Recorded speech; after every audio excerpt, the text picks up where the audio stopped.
Jeff Epstein is the founder and CEO of Ambassador, a referral marketing SaaS platform. Ambassador empowers referral marketing for brands like SunPower, Zenefits, and Sage.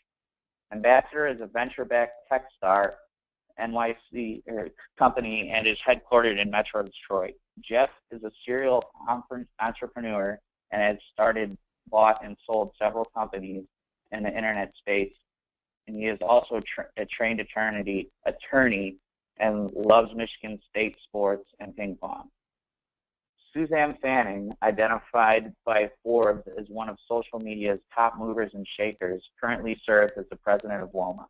She was selected for this position by top marketers from Intel, Hershey's, Procter & Gamble, American Express, Nestle, Ogilvy, Warner Brothers, and others to unite the world's most innovative companies and to help drive the industry forward.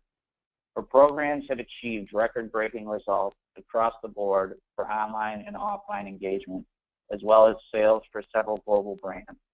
The Viral Garden called the social media program she developed with Brains on Fire the best corporate-run social media program in existence, and Forrester ranked her blog in the top 20 corporate blogs worldwide.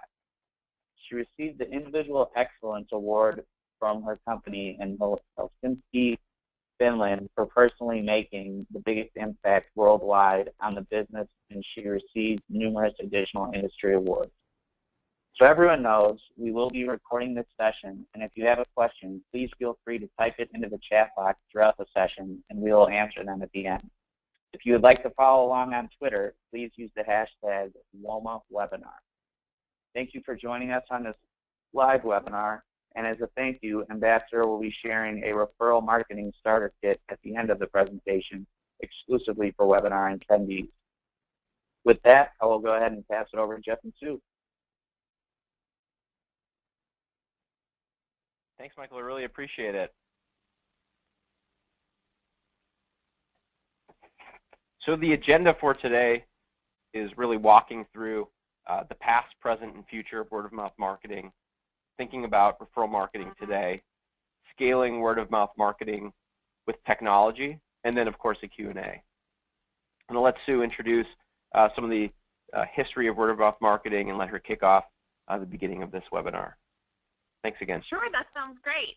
Yeah, people always ask how old word-of-mouth marketing is. Some people think it started in the 70s with that Fabergé organic commercial, but I would say that word-of-mouth marketing actually predates words, because I think that long before there were words, there were cavemen, and the most influential cavemen actually grunted and got people to follow them. The best hunting grounds. One of the cavemen actually dazzled the community with fire, and these ideas actually spread. So it's all about really getting a recommendation from somebody that you trust, from somebody that you believe in. And as we've evolved over the years, a lot of people will say, well, you know, in today's world, isn't having a great product enough? Won't people just naturally talk about it? And the answer is not necessarily. And I have to go back to something that is cited as one of the greatest inventions of all time. It's the greatest invention since, and everybody knows the answer is sliced bread. Well, the reality is sliced bread was invented and actually didn't take off for a decade. People didn't think it was such a great invention because nobody was talking about it until the marketing geniuses at Wonder Bread Company realized that it's not about the product, it's all about the mom and how that product changes the lives of moms and kids. And so they started a word-of-mouth campaign to get moms to talk to each other about how much easier their mornings were when they had sliced bread to make lunches. And all of a sudden, sales skyrocketed. And yes, the greatest invention since sliced bread. That's exactly how it was born. So it all came out of word-of-mouth marketing. You have to think that people are bombarded with personal messages and advertising messages all day. So it's really our job as marketers to invite people into our company, to let them know about our product, to give people a reason to talk with great content, and really important to make sure that they have the tools to do it. And that's exactly what we want to talk to you about today. So How do you do it? Let's talk about kind of the basics of good word-of-mouth marketing. There are some principles that I strongly suggest that you follow. The first one is that your message has to be credible. We are not here to trick or fool anybody, and so I can't stress that enough. There are still marketers today who think that they have to make stuff up, or that it's okay to tell a lie or make false claims. That always comes back to haunt you. If you want to be popular, if you want to be talked about in a good way, make sure that all your messages are very credible and that they are authentic. The next thing is it has to be social. And it's not just about encouraging, it's not just about you talking to consumers, and it's not just about consumers talking to each other. It's making sure that you're constantly in that dialogue. And the companies who are doing really, really well today are the ones who are so heavily invested in the social space and the ones who make sure that they have an ongoing relationship, which brings us to repeatable. Because, I'd say probably a decade or so ago, buzz campaigns were really big, where companies would just drive up a whole bunch of noise, and consumers would really listen, and then the campaign would be over and they would disappear. And that seemed okay a decade ago. That is not okay today. Today, customers want a sustainable relationship. So whatever you do, it has to be repeatable and it has to be sustainable. The other thing that's changed over the last decade is that it has to be measurable.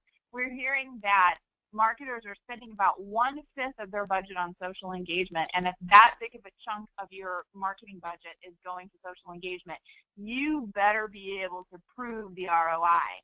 And we're lucky today because there are a wealth of tools out there that help us get really, really good measures on all of our KPIs.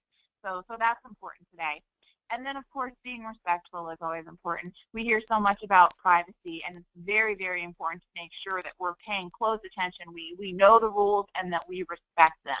So those are the 5 basic principles. Jeff, you're an expert on some of these. Care to comment? Absolutely, and as you mentioned, Sue, these are great. And what marketers today are really relying on are especially credible and social as kind of 2 of the 5 points you brought up here. But I want to draw everyone's attention to measurable and repeatable. And one of the differences from the examples of the caveman days and word of mouth existing inherently with people is that now we can build technology to make this measurable and to amplify our message from, instead of a one person to another person, from one to many. And that's where the value really becomes both measurable and really repeatable and scalable from a business perspective. Great. So one of the biggest questions that I get from marketers, because marketers really do buy into it, and we've done lots of research that say that, most marketers actually do believe that word of mouth is the most effective form of marketing. In their heads and in their hearts, they actually know that. Another interesting fact here is that only 6% of the marketers that we surveyed, even though they believe it's the most effective, only 6% of them actually consider themselves experts.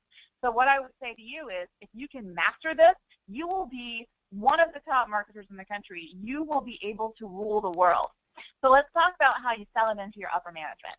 First of all, I love this fact from Nielsen.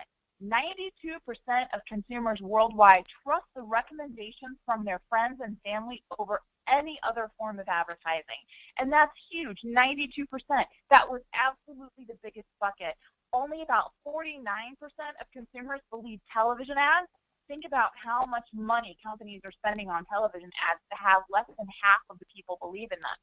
Banner ads, only about 18% of consumers believe what they're seeing in banner ads. So why in the world are companies spending so much money just doing that? It's all about driving referrals, driving conversation. So if we truly want to quantify the value, which we did, at the end of last year, we did a huge study with several brands across many different categories. It was a market mix modeling study, and it was the first one, to our knowledge, that anybody ever undertook to truly prove the value of a conversation. And there were several nuggets out of this. In fact, we'll follow up and give you the resource that you need to read the entire study. But one thing that we found out is that a word of mouth impression is up to 200 times more effective than a paid media impression. So it's always 5 times more effective, but it can be up to 200 times more effective in the higher consideration categories. So that's huge. We also found out that word of mouth can amplify any of your paid media by 15 times. So it's always a good idea to make sure that you're building word of mouth into every single thing that you do. And then this is one of my favorite facts. Word of mouth is actually responsible for $6 trillion in annual consumer spending. $6 trillion. That is definitely something that will get the attention of the C-suite if you want to try to build something like this in.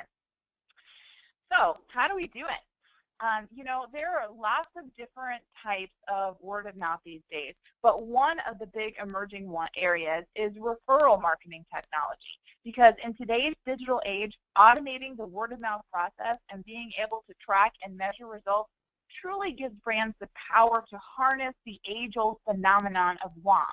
So we're lucky to be here today with our friends from Ambassador, who are going to explain exactly what referral marketing is and how it works for you. Jeff, you want to take it away? Absolutely, and thanks for the background there. That's super valuable. Those metrics, as you mentioned, too, are super valuable to build a case around referral marketing and increasing word of mouth inside of your marketing organization, and that's something that we certainly have been seeing with thousands of discussions across enterprises and many growing brands as well.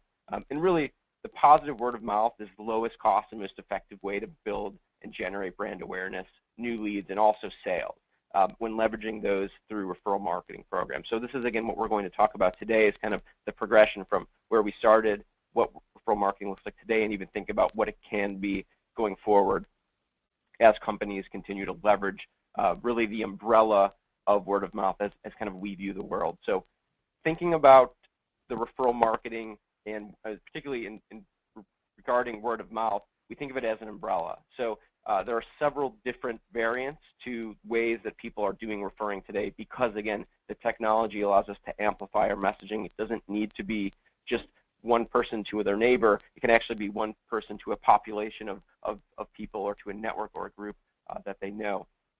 And so we've mentioned this a couple times, but I do want to take a step back and define some of the terms and show you guys some of the terms that we're hearing and thinking about as ways where people are leveraging word of mouth in the digital age.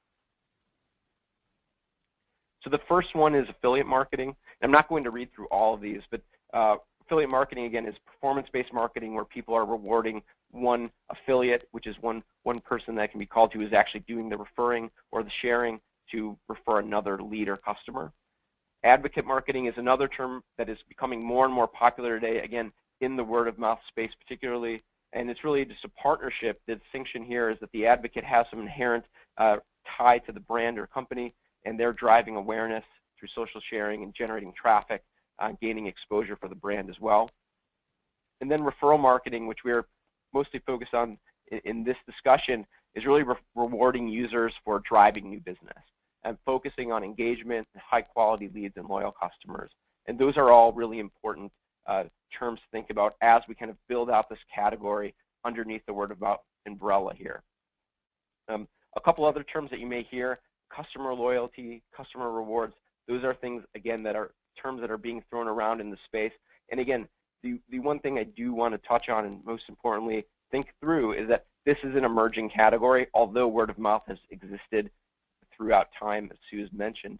But it's really important that we understand that terminology is still shifting, and companies that are the most forward-thinking and innovative are building these into their marketing stacks today.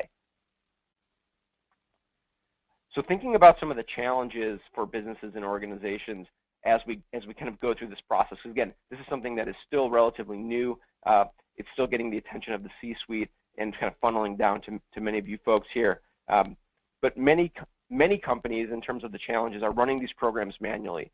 It's done in spreadsheets and crayons. It's inefficient. The way that we're not leveraging technology in the same way that we're leveraging for other marketing components. That also causes us to lose the ability to measure and scale our successes. We ultimately need to have processes in place. We need to integrate with the other touch points, the other existing platforms, whether it's a CRM or an email, an ESP. The way that we're communicating with our customers ultimately needs to be tightly integrated with all the marketing tools that you have.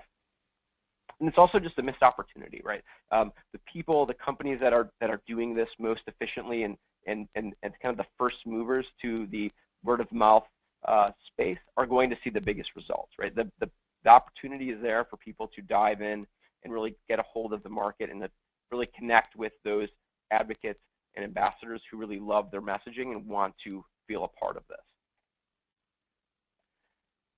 And Sue, I know I've been speaking for a while. Do you have anything to add on some of these challenges? I know you see many of these as we do kind of firsthand. I do, but I think you did a great job covering it. Oh, awesome. Oh, we'll keep going then. Thank you. So that really brings us to, obviously there are some challenges, but the beauty is that there is a ton of opportunity. And as we mentioned, it's an emerging category. WOM is doing a great job of really providing a platform for people to share their stories, which has been beneficial to everybody in the marketing space. But thinking about the opportunity specifically, and again, there are a lot of companies that don't even know this technology exists. And for that, to just get recognized, again, WOM is doing a huge part of that, letting people know, seeing the advantages of increasing efficiency and building processes around your marketing organization. And what we've seen, again, internally here, working with, having these thousands of conversations with, CMOs and VP of marketing, and even some referral marketing leaders in some companies, which is again a new position that we've seen open up. It became a must-have in the marketing stack. So before, referral marketing was potentially something that was bolted on as a part of a larger plan. We're now seeing companies integrate referral marketing, especially as we get into 2016, as building a case for having a dedicated slice of your marketing stack be related to word of mouth and specifically referrals. And again, that's also going to reflect some of the tools that companies are using. So again, the CRM, the ESPs, the different touch points that you communicate with and work with your customers, those are ways where you can embed and layer in referral marketing as well, and that's really important. You're also going to be able to automate that process, right? And again, in terms of seeing the market and seeing where technology has evolved and allowed for companies and for marketers to be more efficient, this is again the next generation of some of the word-of-mouth technologies, and it's going to allow for companies to be more efficient. They don't need to necessarily be experts from day one, because the software is going to help you get started, and the companies that know what they're doing are going to be able to provide those best practices for you and automate some of the more challenging pieces that you may not know out of the gate. And then again, I do want to also mention that you are going to see an increase of engagement. Obviously, you're going to acquire new customers, drive more revenue, which is, as marketers, tying to ROI, something that's inherently valuable in our positions and what we want to prove to our companies. But I think there's also some really interesting benefits that are a little bit harder to measure, and one of these particularly is the ability to create these people who are doing the sharing. We call them ambassadors, driving new leads and customers your way. They also feel this, they become an advocate, and they feel this inherent bond to your company. They become more loyal, and they ultimately are going to be more successful and have a better connection and engagement with your brand as well. So those are really important things to think about as we go through the opportunities here. I did also want to touch on a quick story, because I think this was particularly interesting in terms of automating a process for a company that we're working with that is actually a brick-and-mortar dance company. So it could be probably the farthest removed from what we would expect to work with in terms of a company that's on the cutting edge of technology. They do ballroom dancing classes on brick-and-mortar locations. And we worked with a franchisee who owned multiple locations, and they, in fact, had a Facebook group for all the other franchisees across the world. Our own referral program offers people $25 Amazon gift cards for a lead and an Apple Watch for an actual referral. So this one franchisee who was super excited once they signed up with our platform ended up sharing on the Facebook group, and literally within about 48 hours, we had 40 or 50 demos from other franchisee locations. Again, all in the dance brick-and-mortar space, so completely innovative. And again, I've actually seen a couple of these locations in around our office, and it's not a surprise to me that they are one of the companies that are doing really well, because again, they're so forward-thinking from an industry that particularly probably wouldn't be thought of as an innovative area. So really, really interesting stuff, and again, shows kind of the ability to leverage this type of marketing in any type of business. So going to really the kind of 4 pillars of referral marketing, and again, these are the pillars that we've built and thought through after hundreds and thousands of conversations. And these are the things that you're going to want to consider when looking at technology. There are a lot of different ways to manage a referral platform, to leverage word of mouth, but these are some of the considerations that would be really great to think through on your end in terms of how it fits within your business and how you think about these different pillars. So let's go through them really quickly. And the first is enroll. Enrolling is simply having people opt in to be sharing and be ambassadors on your behalf, being those advocates that you're looking for. You can build these customized campaigns. They can be your fans. They can be customers. They can be, as we called, affiliates before. They can also be employees and things of that nature. So what you can do is really leverage these various segments and use them effectively and communicate them differently depending on how they interact with your company. You also, of course, want to make sure you're tracking, right? From a measurability perspective, tracking is paramount. So you can track these results from sharing, which many of us track today. But again, we're getting away from the vanity metrics of likes and tweets, but also closing the loop. So making sure that those likes and tweets turn into actual leads and sales. Because at the end of the day, that's what we're looking for from a marketing perspective, is driving real results and moving the business forward. We're able to do that, of course, across devices and across channels with the best platforms. And that's something that you really want to think about, is being able to track not only desktop but mobile and engagement across those devices as well. You also have the reward. That's such a great point that you made, Jeff. And I'm sorry, I just want to jump in and call that out. I think that is such a great point, and the lesson for marketers is that as an industry, we have definitely moved beyond those vanity metrics. So it's not just about your number of tweets, your number of likes, any of that. It's about what are those engaged customers actually doing? What action are they really taking? And that's what makes the difference in the bottom line.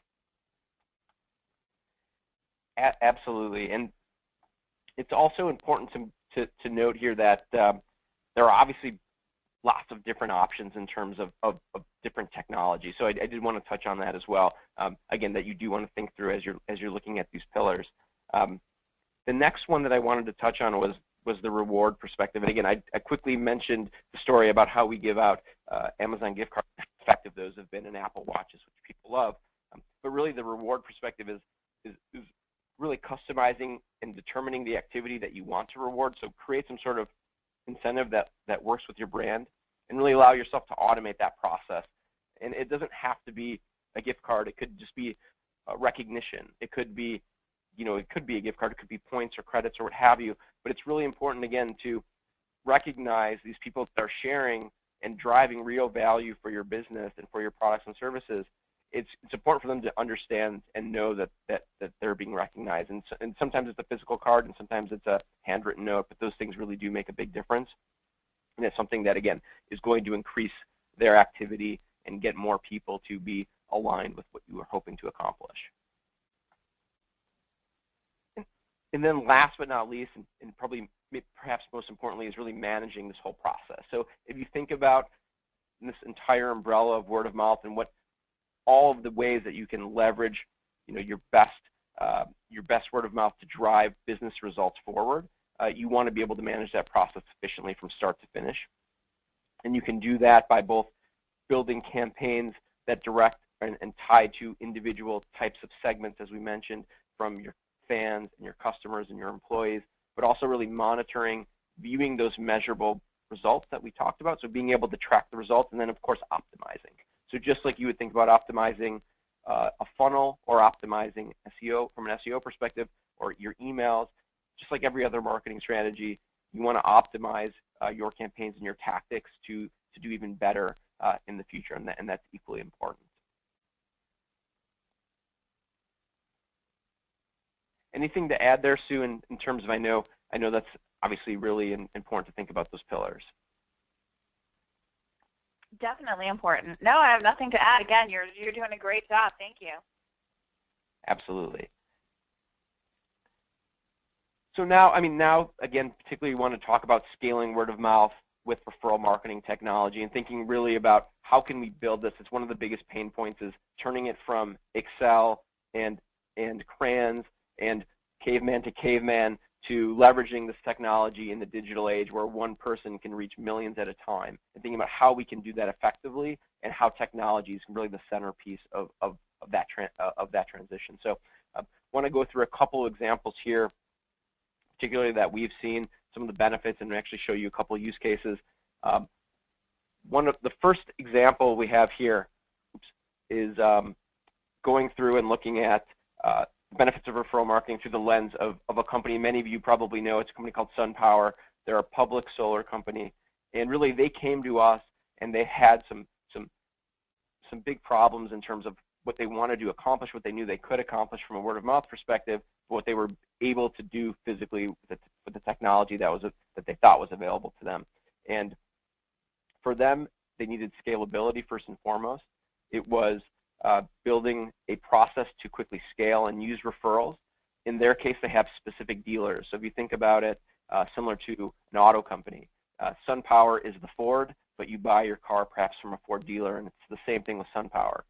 So the word of mouth, it involves both B2B and B2C, which is quite interesting. But in this particular case, the individual dealers wanted to make sure that the word of mouth was funneling back to that dealership because they also had the incentive there. So it was a complex use case, and scaling that was certainly a technical challenge, but something that they couldn't do with just Excel and do it with just a bunch of handwritten notes getting passed back and forth.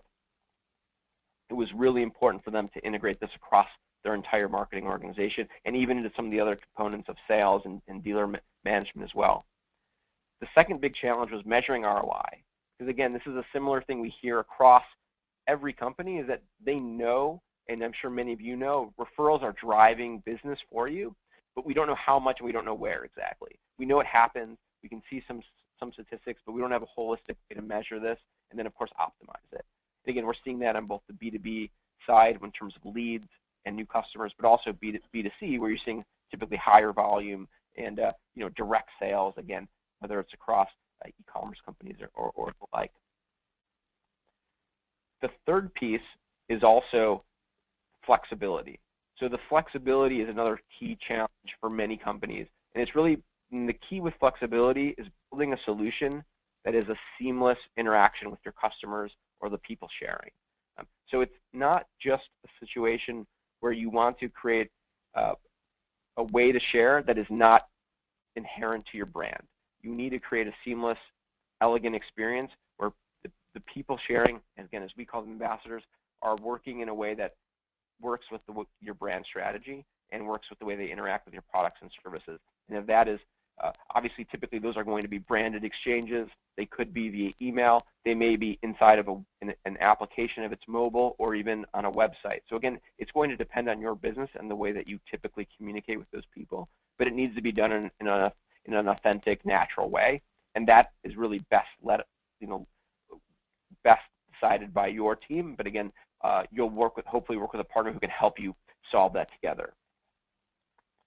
Ultimately, though, the bottom line is this is a results-oriented business, and measuring the terms and the value driven by these programs are huge. And so, specifically for SunPower, it's been a wildly successful campaign, and particularly these are some of the challenges that we obviously helped SunPower solve. Specifically, but the beauty is it's a program that's just in its infancy, and they're beginning to invest and spend more time and energy to even 10x the results that they've seen so far today.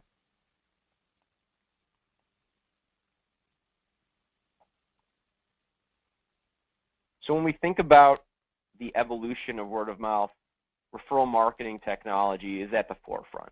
Again, under this umbrella, this is one way where companies can leverage the value of word of mouth from a marketing perspective to drive the business forward. One of the things that I did want to add, Sue, go ahead. I didn't mean to step on you there.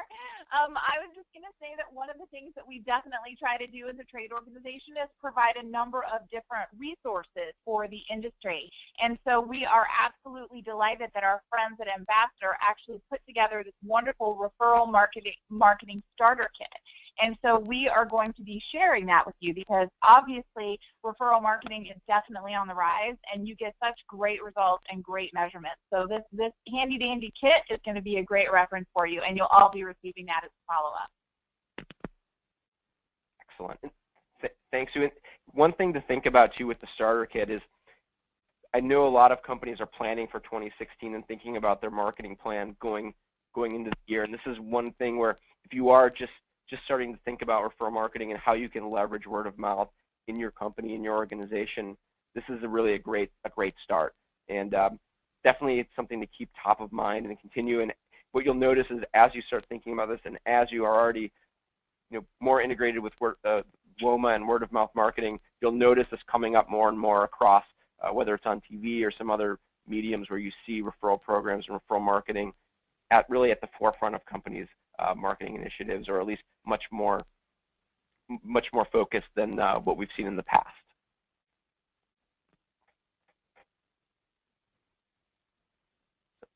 So we've saved a good amount of time for Q&A, and I think again we're both really excited to kind of talk through and answer any questions that you have. I know we also though do want to let everybody know that the kit is available to everybody. And if you have any challenges receiving that kit, you can go ahead and email us. The email address is WOM, W-O-M, @getambassador.com. And if you do have any types of specific questions about our products and services, we're happy to answer those. We're trying to keep these questions more higher level so there's value for everybody, but we will definitely follow up individually if you have any specific questions about myself or Ambassador or anything like that. I do see some questions coming in, and we can start answering those right now. So the first question is, what types of rewards work best for B2C versus B2B? And that's a fantastic question. And again, one of the most important aspects of building a program is really thinking about the types of results and incentives that you're driving. So for B2C, and again, it varies, but for B2C, we see a lot of results where it comes to discounting, because typically it's a consumer. They are conscious about price. They're looking for a discount or to pass the savings on to somebody else. One of the things that we offer and work with many companies on is what we call a dual incentive. So it's really a win-win. It encourages people to share, but it also provides value. So it's not just asking somebody to sign up and hopefully you get a reward. It's really you get a reward and they get a discount. And those work incredibly well, and that's especially going to work in B2C. It also works in B2B, although the decision makers from a B2B perspective aren't always the people who can receive benefits. So it may be something different. It may be access. It may be some sort of notoriety or something that is a T-shirt or some sort of product or service that may be an additional benefit that's going to help the organization opposed to that individual purchaser.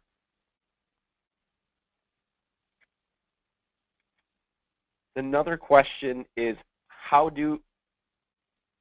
okay, so should we answer? Okay, so we'll answer this because there's looking through the questions. How do we measure ROI and how do we think about ROI? So that's a great question. There are a couple ways to think about ROI. The easiest way is to think about revenue generating activities. So literally from a sales perspective, technologies can tie into and understand the revenue generated for an actual referral. So that comes with the tracking component of tracking, let's say, someone tweeting a message to their followers, and then someone clicking on that link, and then actually buying something. We literally can close the loop there, and we can actually see the ROI based on the incentive and also the actual revenue. But there are also other ways to track ROI and to think about ROI. Those are the most obvious. You also have the value of getting your brand into the social space, but you also have the loyalty and the intangible of someone vouching for your company or your product or service. Because on social you are inherently accountable. Your picture is behind your avatar, behind your account. People are going to own up to their messaging and own up to what they're saying. And again, that's one of the core services and the core principles of WOMA. And again, it fits really well because people they can't hide behind their computer. Their face is there.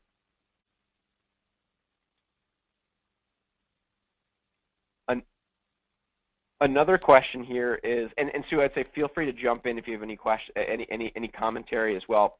We're not in the same room, so I can't see if her expressions or anything. But one question that we do have is, what type of success have we seen when you reward on the referral versus the close? That's actually a great question as well.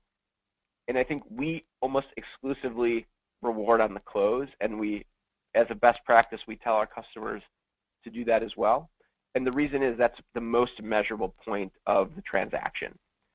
It's not always the case, and there are other reasons for doing things. Sometimes we see companies, and we actually do this internally, is we have for leads. But for us, leads have a very defined value. We know for every lead, it equals X amount of dollars because we close X% of those leads, and equals Y amount of dollars. So again, depending on your marketing and sales teams, if they're that granular with data, you can move up the funnel a little bit, knowing that that part can be recognized or be tied to a tangible value. If you can't do that, or you haven't done that yet, that's okay, but we would suggest as a best practice to get as close to the dollars for the actual revenue generating activity as you can. Ultimately, that's going to be the most measurable and desirable for you.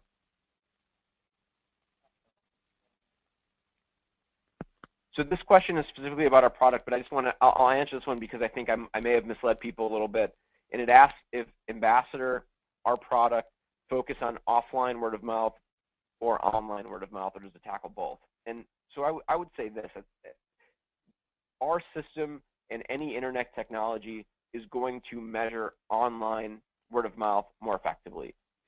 Online leaves a paper trail where offline doesn't, right? It's hard to measure the caveman telling the other caveman, but we can tell when someone tweets and it becomes, 500 sales at a company. People do and can use word of mouth and the offline word of mouth, and when that typically happens, it's with a promo code or some sort of discount code, something that can close the loop, and it's some kind of trackable, identifiable component. And again, those are things that we work with companies to do that. So it can certainly be done, although, again, it's just going to understand the way that your business operates and how we can tie it all together, because ultimately we want the data to live online so that it can be measurable and trackable for your team, and so you can pass it along to your marketing org. So a great question here is, which are the key metrics to focus on for the programs? And again, there are some metrics that are, I think, universally, the highest importance when it comes to word of mouth, and then some of them are going to be company specific. I think at the bottom of the funnel, looking at ultimately closed deals, sales, revenue, those are going to be important, again, from a B2B or B2C perspective. But as you move up the funnel, you see other types of metrics that are important. And I think some of them are you learn from the results, right? So you can track your number of shares, which again is to see how engaged people are. That's probably not a primary metric we want to talk about, because again, we're trying to move away from that. But it is a benchmark where you can see, are people engaged with the message you're providing, and if not, can we make it better? You can also see how many people are clicking. So are they engaged, and then is their audience actually excited about what they're sharing? And then you even move it a step further, you can look at the various channels. So is Facebook engagement higher or better converting for our company than Twitter, or is LinkedIn actually the best, or is email the best? These are things that a provider and a vendor should be providing to you, because again, as an organization, you have choices of where to spend the most time and energy and focus from a marketing perspective, and those insights will be gathered from programs like Ambassador, where you can learn from those. So although the key revenue generating metrics are going to be sales and revenue, you can also have these other insights based on how people are reacting to the messaging and so forth. It looks like we're almost out of questions here, so I wanted to thank everybody again for taking the time. We really appreciate it. If you do want to discuss your current marketing, referral marketing needs, if you have questions about getting started, about the content, you want to see a demo or anything like that, please don't hesitate to reach out. The email WOM@getambassador.com. We'll filter you to get priority access to our marketing experts who can help, or myself even may be in touch with some of you. And we also do have questions that are, again, more products focused. We didn't touch on all of those because we wanted to get back to individually. Some of them just require longer answers than we have time for today. So we will answer those follow-up directly, but please keep sending those emails, keep sending those questions. We're happy to get through those. And again, we really appreciate it. Thank you, everybody. And then we have an important message from WOMA. We want to thank them, but also learn how to get more involved from them as well. So thanks, everybody. Appreciate it.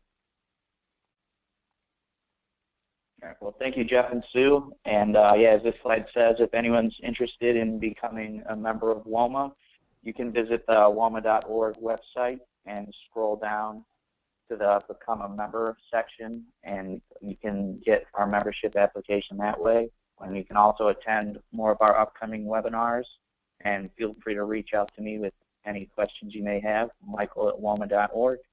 And thank you, everyone, for attending. Thanks, Michael. Thanks, Sue.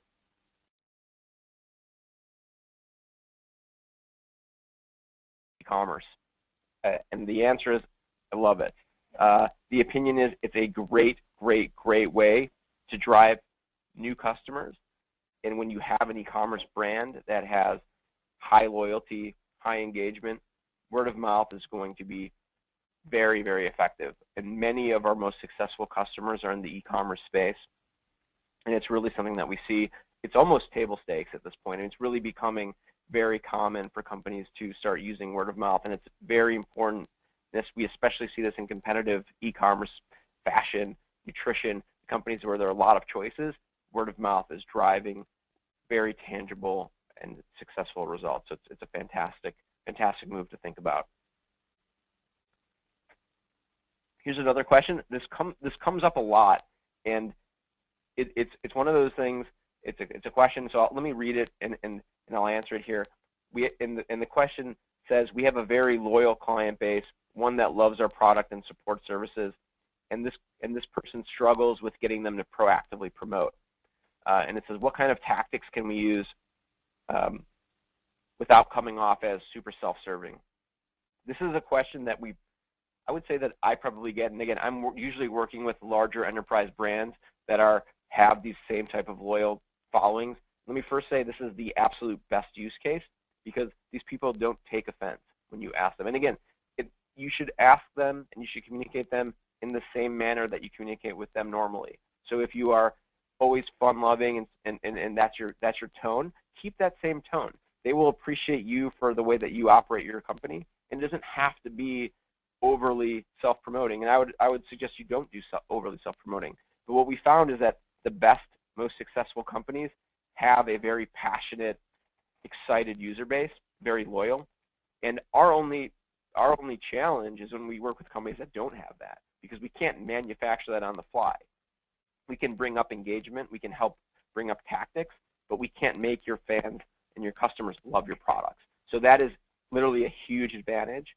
And I would say be you, like you guys have organizationally done something really well to get to that point. So continue that messaging and work with someone who understands that and will help you provide the best, most authentic way to message to those people.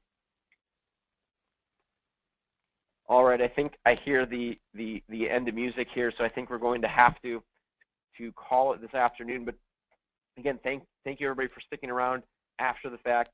Please keep sending in those emails, and we will make sure we get to everybody who has reached out. Thank you again. Please do take a few moments to check out the starter kit. It will be very helpful as you think about word of mouth and referral marketing into 2016.